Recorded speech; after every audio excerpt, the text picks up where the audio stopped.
want to get back to a couple of other things going on in politics too, but this is important. You have a book coming out. Again, folks, the book is called The Stones Cry Out, available now for pre-order by Dinesh D'Souza. Please check it out wherever you get your books. Dinesh, when you initially had reached out to us, I said, man, this sounds like an unbelievable topic for me. I am I'm going to throw myself under the bus. I was one of those Christmas, Easter Catholics. You know them, they show up. I'm not knocking anyone, folks. I'm just saying that was me.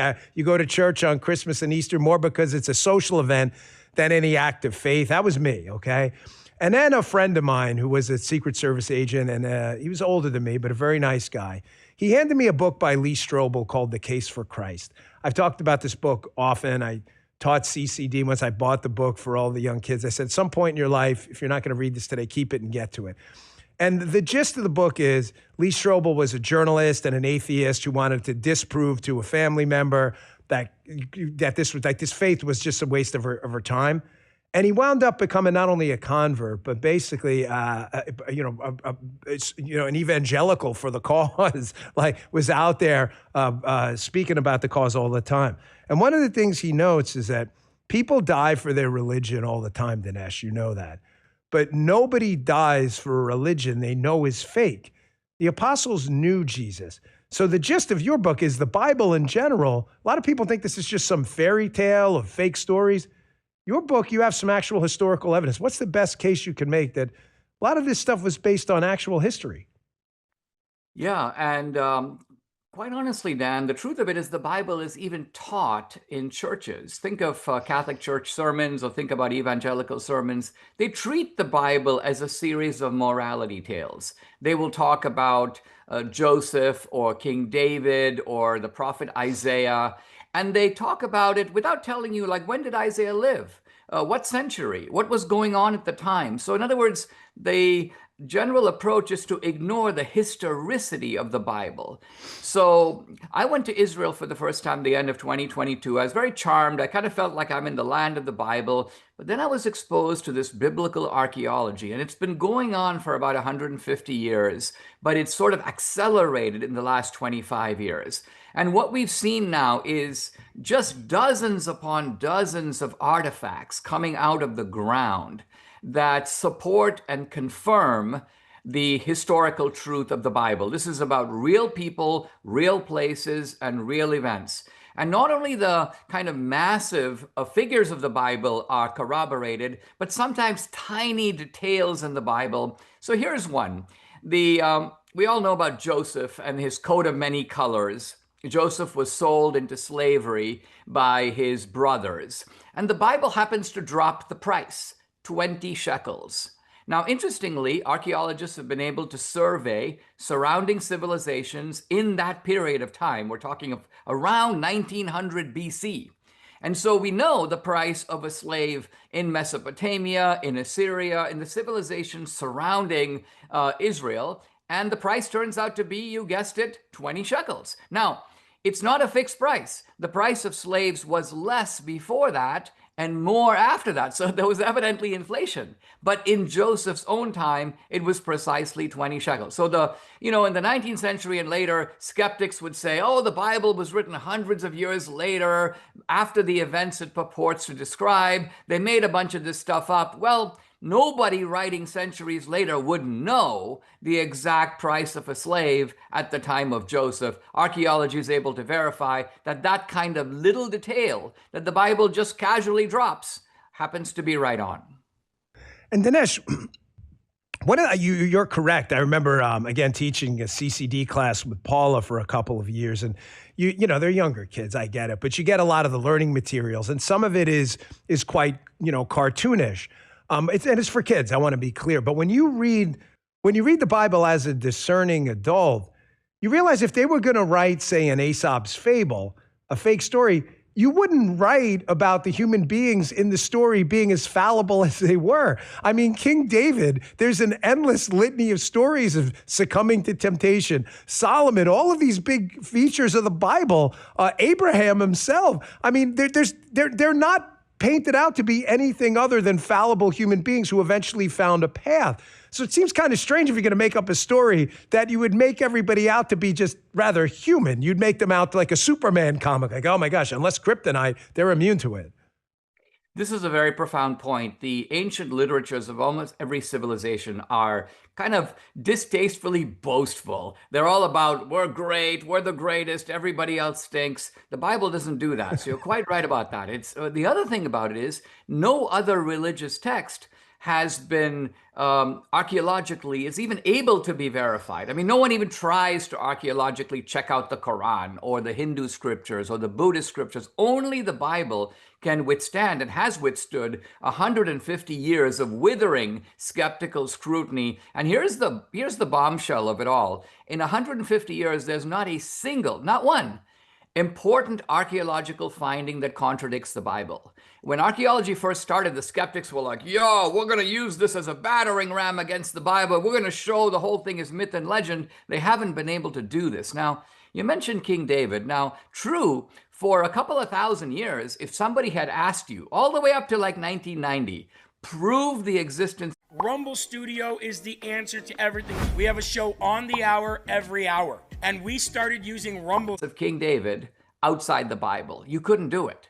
But in the early 1990s, in a place called Tel Dan in northern Israel, out of the ground comes a stone inscription. It's not written by the Israelites. It's written by the king of Syria, a guy named Hazael, and he's boasting about his great victories. And he goes, I won a huge victory over, quote, the house of David. So not only is he confirming David, he's confirming the Davidic dynasty of kings who succeeded David. And then now, in the 21st century, an archaeologist named Eilat Mazar has found the ruins of King David's palace. Now, that is a kind of mind-blowing story to itself. Eilat Mazar comes to an archaeological group and says, you guys need to move your visitor center because the palace of King David is underneath your feet. And they go, well, how could you possibly know that?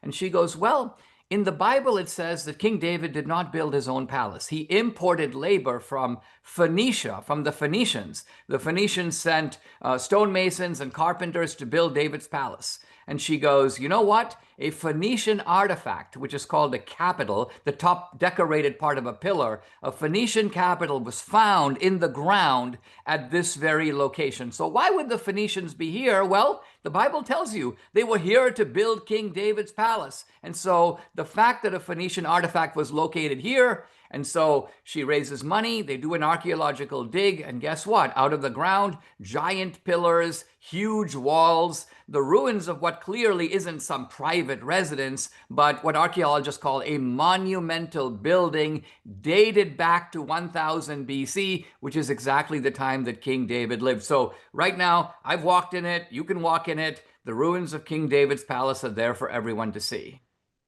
And Dinesh, when you go to Israel and the surrounding regions, I mean, the Jordan River is tautologically real. You can go and see it.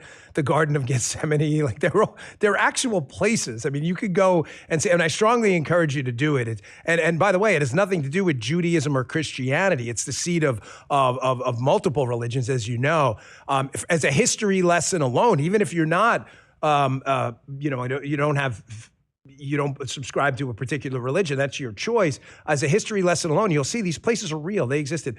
I wanted to ask you this because my journey with faith is, I'm always struggling. I say I'm not anyone's preacher. I'm not trying to be anybody's moral hero or martyr. I'm just a guy who gets upset about politics with a microphone, and I'm honored that people care at all what I have to say about things. But my journey with faith and my struggles with my own weaknesses.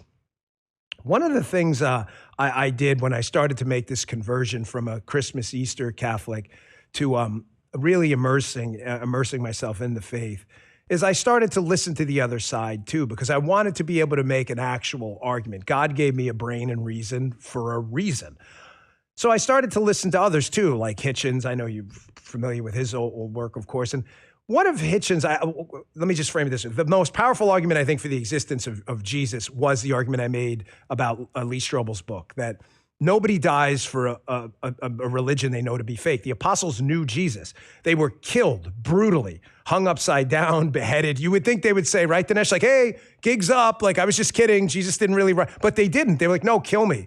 So they saw it. That's the difference to me. But Hitchens made an argument a while ago that, well, we were around all this time as human beings and this mystical God just shows up, 2,000 years ago out of nowhere.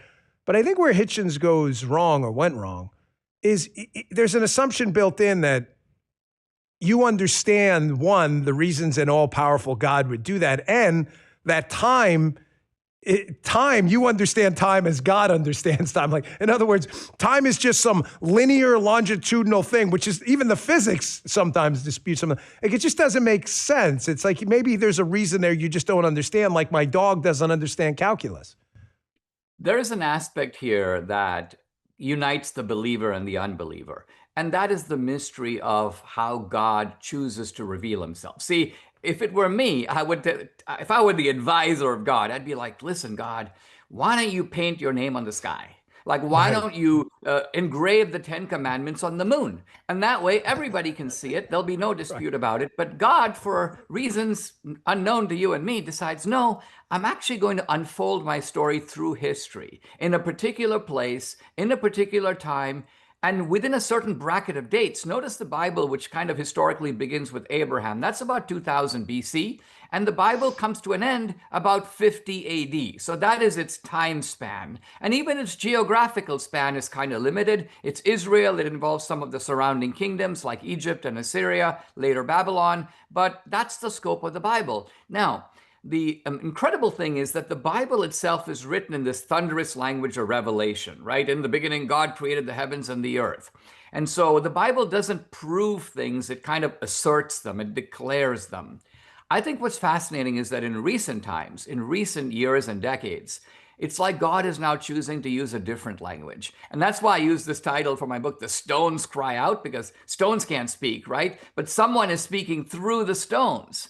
And now, you mentioned Jesus, and I'm always fascinated by the great scene of the trial of Jesus, right? Because it involves these fascinating characters. There's King David, there's Pontius Pilate, the Roman governor, there is Caiaphas, the high priest, and then the most mysterious of all defendants, which is Jesus himself. Now, there's fascinating archaeology on all these characters, but I'm going to focus on the high priest named Caiaphas. This guy, Caiaphas, is named in the Bible by only one name, Caiaphas. When Jesus is arrested, he's taken to the home of Caiaphas. Caiaphas organizes the Sanhedrin, or the priestly council. He lobbies Rome to get Jesus executed. So he's a really important villain in the Bible. Now, the historian Josephus gives us his first name, Joseph Caiaphas. And again, for many, many centuries, if you believe in Caiaphas, you'd have to believe it on faith. But in recent decades, they're digging in the priestly quarter, the aristocratic portion of Jerusalem, of ancient Jerusalem, and out of the ground come these boxes. They're called ossuaries. It's a stone box. And in the first century AD, if you died, they would bury you in a tomb. But then when your body decayed, they would take your bones out, put it in a box, and put your name on it. So out of the ground come these ossuaries, about 20 of them, and the archaeologists look at them over, and one of them is really ornate, and they see a name on the front, and it says Yehoshaphat bar Caiaphas. Yehoshaphat, Joseph, bar, son of Caiaphas. They open the box. It's the bones of a 60-year-old man. And they date the bones. It dates to the first century AD. It's Caiaphas. And the remarkable thing, Dan, is we're not looking at some stone inscription or some ancient writing. You're actually holding the bones of the high priest. So this great scene of Jesus's trial and crucifixion kind of comes to life archaeologically because you realize you're looking at real people and real events. I never heard that story about Caiaphas before. That's incredible. You know, your answer too to the Hitchens question, I think, is incredible, and it reminded me a bit of another book I'm fascinated by. Hugh Ross, who wrote a book, Why the Universe is the Way It Is, a very, very brilliant astrophysicist. He writes this book with religious overtones, but it's not a religious book. It's a book about literally why the universe is the way it is, and I hate that word literally. It's so overused. And he talks about how you don't understand how intricate and delicate the math and physics that keeps the universe stable for us to see it is. He brings up this one point that if the Earth was displaced, I don't know, a couple feet or whatever it may be in a few directions over time, like we would not be able to see the expansive nature of the universe. Like we're in this one pocket of our universe, this one small pocket with a small margin of error where we can see but no one else can. And he gives the physics of it, the astrophysics of it, and he basically says, that's kind of strange, no? Like all these other places they can't see is what we could. It's almost like we were given this window. And that's why